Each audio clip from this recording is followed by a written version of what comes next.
B급 고전 오늘은 김정철의 근대 문명에서 생태 문명으로를 함께 읽어보겠습니다.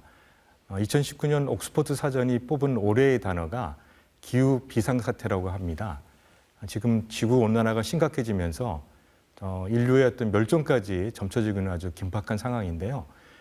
김정철 교수는 일찌감치 녹색평론이라는 잡지를 펴내면서 탄소 문명에 기초한 근대 산업 문명이 얼마나 위기에 놓여 있는지를 설파하고 생태 문명으로 전환돼야 된다고 얘기하고 있는데, 바로 이 책이 그 지향해야 할 생태 문명의 구체적인 형태를 우리에게 제시해주고 있습니다. 상당 부분 동의할 대목도 있지만 일부에서는 너무 급진적이라든지 또 너무 몽상적이다 이렇게 평가하기도 하는데요. 두 분 선생님은 이 책 어떻게 읽었는지 한번 들어보겠습니다.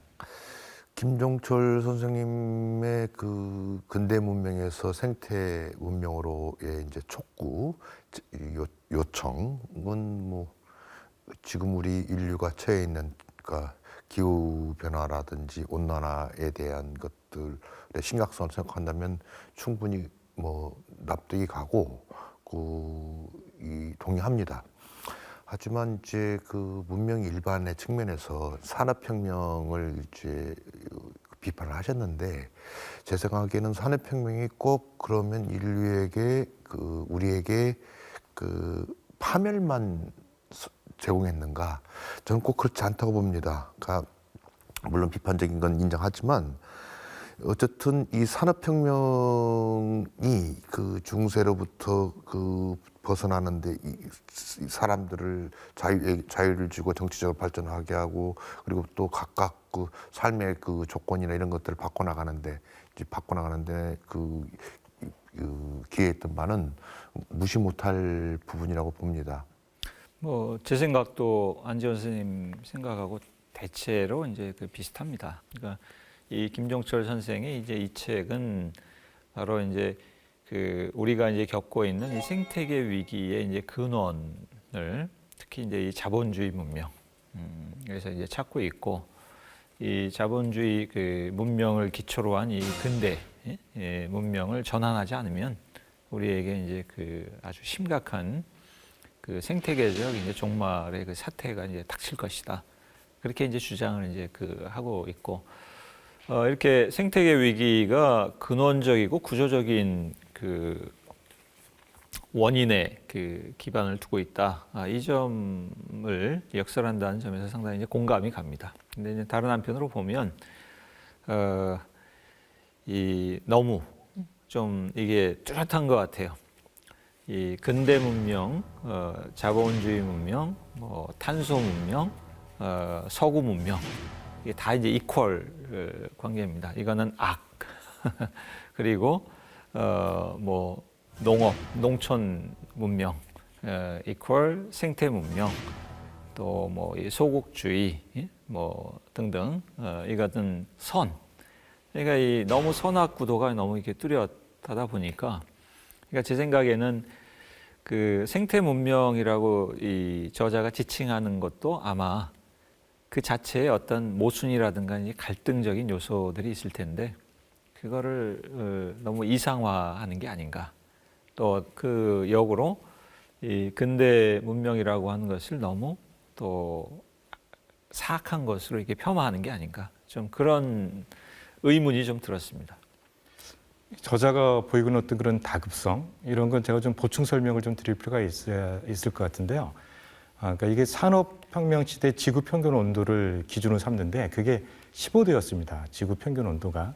그런데 지금 우리 지구 평균 온도가 16.1도가 되어 있는 상태고요. 0.4도, 그러니까 16.5도에 멈추지 않으면, 그래서 이게 17도까지 올라가면, 그러니까 지구 평균 온도가 산업혁명 시대보다 2도가 더 먼저 올라가면, 2도가 올라가면 그 다음부터는 온도가 예측 불가능하게 됩니다. 그러니까 1.5도까지, 지금부터 0.4도만 올리고 멈추게 할 수 있는 주어진 시간이 10년밖에 안 남았다는 거니까요. 이때 만약에 전지구적 지혜가 대전환을 이루지 못하면 결국은 인류 문명 자체가 파괴된다, 이렇게 얘기하는데, 이게 일부 학자 얘기가 아니라 이제는 전 세계 과학자들이 대체로 동의하고 있는 내용입니다. 그런 측면에서 생태 문명으로의 대전환이 시급하게 이루어져야 된다. 이런 관점에서 이제 김종철 선생이 얘기하고 있기 때문에 요 좀 맥락을 알고 좀 우리가 또 봐야 할 필요는 있다. 이렇게 생각합니다. 어쨌든 간에 두 분 선생님이 조금 원론엔 동의하나 세부적 사항에서는 좀 동의 못하거나 비판한 대목이 있다. 이렇게 말씀하셨는데요. 어느 점에서 그런지 구체적인 말씀을 한번 들어보도록 하겠습니다. 설득력이 있는 대목들이 있는가 하면 또 다른 한편으로 보면 이건 참 너무 심하다라고 좀 생각할 정도로 약간 좀 과도한 주장 같은 것도 이제 있었는데 그게 뭐 가령 이제 일리치의 이제 혹 같은 그 글이 저는 이제 좀 그랬습니다. 거기 보면은 이제 그 이반 일리치라고 이 저자가 사상적인 말하자면 이제 그 사표로 이렇게 삼고 있는 우리나라에도 여러 번 이제 책이 번역이 된 적이 있죠. 뭐 이제 타락교라든가. 근데 이 일리치가 그 종양이 났다는 얘기죠. 종양이 났는데 친구들이 병원에 한번 가보라고 얘기하는데 일리치는 현대의학을 너무 불신하기 때문에 또 이 의료 시스템 자체가 오히려 병을 만든다 이렇게 생각을 하니까 일리치는 절대 이제 병원에 안 가고 계속 이제 이 그 종양 난 자리를 이렇게 이제 그 손으로 이렇게 감추고 다녔다는 얘기죠. 근데 일리치는 그 이후로 이제 20여 년을 더 살았는데 그 비슷한 시기에 또 종양이 났던 어떤 사람은 그 병원에 간 사람이 있는데 그 사람은 암 진단을 받고 이 치료를 하는 과정에서 1년도 못 돼서 죽었다. 그러면서 저자 얘기가 현대 과학은 따져보면 또 하나의 거대한 미신임이 분명합니다. 자원은 갈수록 고갈시키고 지구를 생존 불가능한 곳으로 만드는 기술을 끊임없이 내놓는 이것을 우리가 어떻게 과학으로 대접할 수 있을지 모르겠습니다. 그러니까 사실 우리는 과학하고 미신이라는 것이 이렇게 대조적인 것, 서로 이렇게 대립하는 것이라고 생각하는데 이 김종철 선생은 의학이라는 것 자체, 과학이라는 것 자체가 또 하나의 그냥 미신에 불과하다. 이렇게 이제 주장을 합니다. 제가 볼 때는 그 주장을 하면서 김종철 선생이 감정적으로는 상당히 통쾌하게 생각했을 수도 있는데 그거는 좀 현대 과학의 어떤 비판적인 성격을 너무 무시하는 처사다. 왜냐하면은 이 현대 과학이라고 하는 것은 함부로 어떤 주장들을 하지는 않거든요. 그런 점을 고려해 보면은 사실 현대 과학이라는 것 자체는 아주 이제 비판적인 그 학문이고 또 이제 절차에 기반을 두고 있다. 그것을 이제 단순히 미신이다 이렇게 치부하는 것은 오히려 저자 자신의 좀 주장의 설득력을 이렇게 좀 깎아먹는 게 아닌가. 그런 점에서 저는 이 두 가지 대목이 좀 인상 깊었습니다. 화석 에너지를 대체하는 것도 결국은 과학의 힘으로 대체되는 것이지 그것들을 원시적 아이디어에서 다시 돌아가자. 아마존이나 따뜻해지는 에너지 문제에서 좀 문제는 북쪽에서는 그럼 다시 나무 떼야 돼요. 산에 가서 나무 떼고 또 해야 되고 여러 가지 복잡한 문제가 같이 걸려 있는데 해서 이 문제를 해결하는 것도 지구적 자연의 이 지력 혹은 이 지식들을 모아서 아이디어를 내서 이 해결하는 방향으로 나갈 것이다. 결국은 원인이 있는 곳에서 그 문제 해결을 찾아야 되는 것이지 원인 밖에 다른 어떤 제안을 통해서 그 문제를 해결할 수는 없다고 생각합니다. 문명으로서 이렇게 갖춰지고 이렇게 하는 것들이 과연 이 미신 체계인가, 불신으로 가득 찬 체계인가? 이 부분에 대해서는 지금 우리가 살고 있는 그 소위 콘디치오 후마나 인간 조건들을 너무 네거티브하게 비관적으로만 보시는 것이 아닌가 좀 이런 생각을 합니다.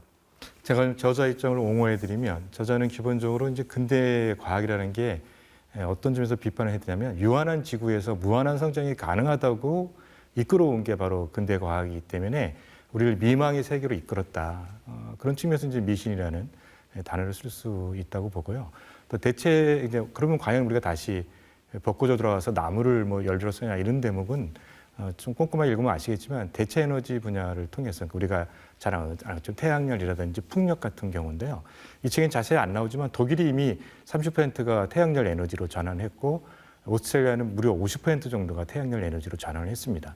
그러니까 우리가 전환을 안 해서 문제이지 이 기후 위기를 민감하게 생각하는 국가나 문명권들은 상당히 빨리 반응하고 있거든요. 우리나라가 굉장히 그 이산화탄소 배출률이 높아갖고 15%씩 줄여야 되는 그 상황인데요.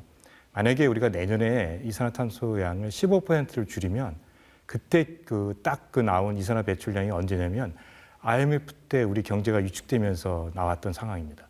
상당히 그러니까 우리가 엄청난 결단을 요구하고 있는 건데 이런 측면에서 보게 되면 김종철 교수가 말하는 정치의 문제, 문명 전환을 이끌어내는 데는 결국 정치가 결정적인 역할을 한다. 이런 부분을 알 수 있는데 왜 이 문제에 대해서 정치가 선뜻 나서서 해결하지 못하고 있는지 현실에서는 그 문제에 대해서 한번 말씀 들어보도록 하겠습니다. 제가 볼 때는 한 세 가지 그 이유가 있는 것 같습니다. 첫째는 이 생태적 위기, 환경 위기가 이게 심화될수록 사실 거기에서 제일 많은 피해를 보는 사람들은 약소자들이죠. 좀 가난하고 힘이 없는 사람들이 그 피해를 많이 보는데, 그러니까 사실 이 문제가 그 정치적인 쟁점으로 제기가 되려면 이 피해를 많이 보는 사람들이 적극적으로 문제를 제기를 해야 됩니다. 근데 참 안타깝게도 이 가난하고 힘없는 사람들일수록 하루하루 이 벌어먹고 살기가 너무 바빠요. 그래서 이 문제에 대해서 문제 제기를 할 만한 시간도 없고 또 그만한 영향력도 사실은 이제 없는 게 사실입니다. 그러니까 그 점이 이제 첫 번째 좀 이유라고 생각을 하고, 그다음에 이 두 번째 이유는 이 현대인들은 사실은 일정한 수준의 소비를 영위하지 않게 되면 자신들의 이 욕망의 기대치에 상당히 심각한 손상을 받는 사람들이에요. 그건 다른 말로 하면 우리가 이 자본주의 문명을 극복한다. 이것은 우리의 욕망의 성격을 바꿔야 되는 얘기입니다. 그러니까 윤리적인 사고의 전환, 생활 방식의 이제 전환을 가져와야 된다는 얘기인데, 이게 참 말이 쉽지 상당히 어려운 얘기입니다. 그다음에 세 번째는 이 생태적 위기라고 하는 것은 이게 일국 차원의 문제가 아니죠. 이게 전 세계가 지금 겪고 있는 문제고, 그러니까 다른 어느 문제보다도 이 국제적인 차원에서, 전 세계적인 차원에서 공조를 하지 않으면 이게 해결하기가 어려운 문제입니다. 지금 이제 브라질이라든가 중국이라든가 또 우리가 흔히 이제 개발도상국이라고 하는 나라들에서 엄청난 이제 또 화석 연료들을 이제 소비를 하고 있잖아요. 그런데 이권 선생님 말씀하신 것처럼 이 경제를 발전시키기 위해서는, 경제를 성장시키기 위해서는 지금의 이 산업 구조에서는 화석 연료를 안 쓸 수가 없습니다. 그러니까 그 나라들한테 대해서 너희들 화석 연료 쓰면 안 돼 라고 얘기하는 것은 너희들 계속 굶고 있어, 너희들 계속 가난하게 있어 라고 얘기하는 거는 어떻게 보면 좀 마찬가지죠. 그러니까 국내 정치의 문제라면 그래도 아마 같은 국민들을 상대로 더 설득하고 노력할 수 있을 텐데, 이 국제적인 관계의 문제가 되면 이것을 설득하고 또 뭔가 어떤 의견을 모아서 이것을 집행하기도 더 어렵고, 그러니까 참 생태계 위기 문제를 해결하기가 정치적으로 굉장히 어려운 문제인 것 같아요.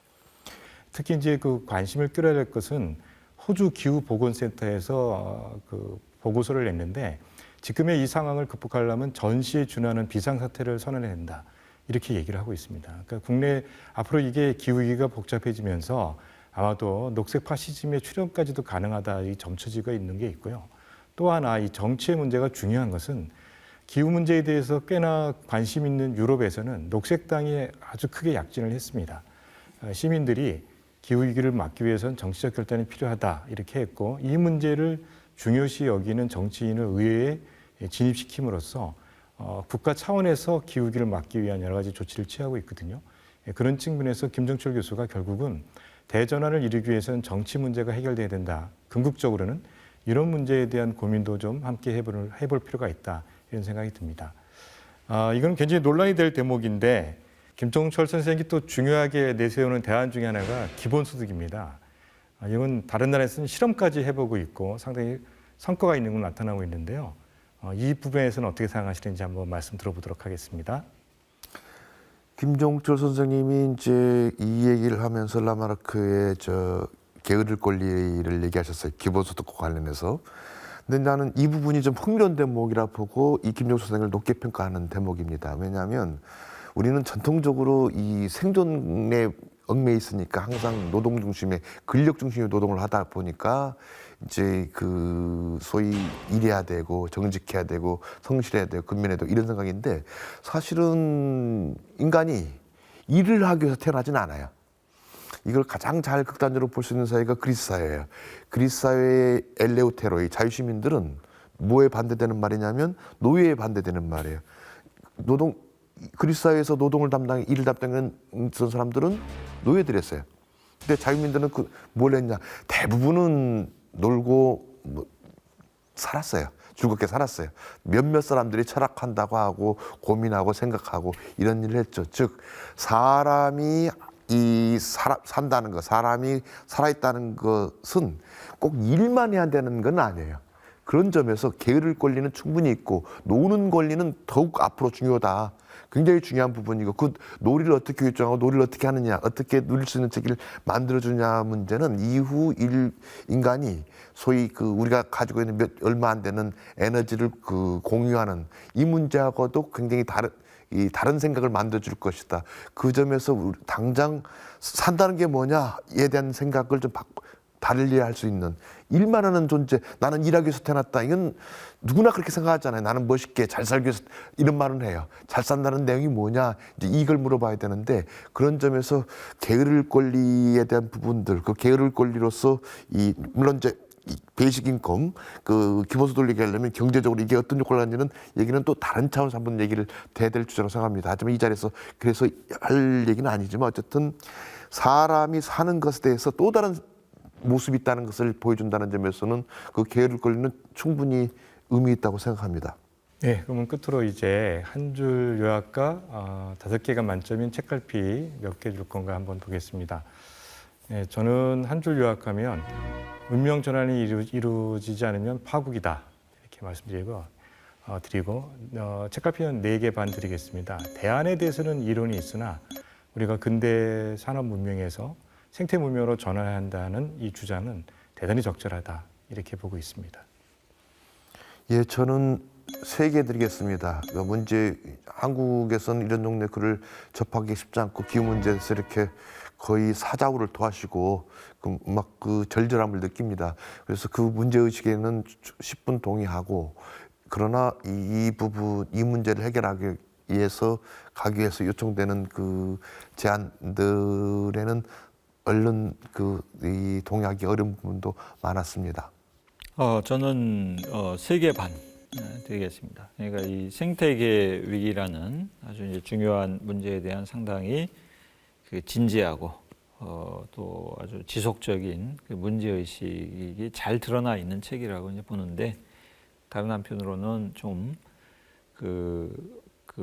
어떤 문제에 대한 대안, 저자가 제시하는 대안들이 상당 부분에서 좀 설득력이 좀 떨어지는 것들이 있지 않은가. 예. 그래서 한 줄 요약은 심각한 어떤 문제 그리고 다소 단순한 해법 이렇게 요약을 하겠습니다. 기후위기에 대한 얘기는 주로 과학 분야에서 이루어지는데요. 김종철 선생의 이번 책은 인문학적인 사유와 그 대안을 제시하고 있습니다. 한번 이 문제를 어떻게 우리 사회가 받아들이고 해결해야 되는지 지혜를 모으기 좋은 책이니까요.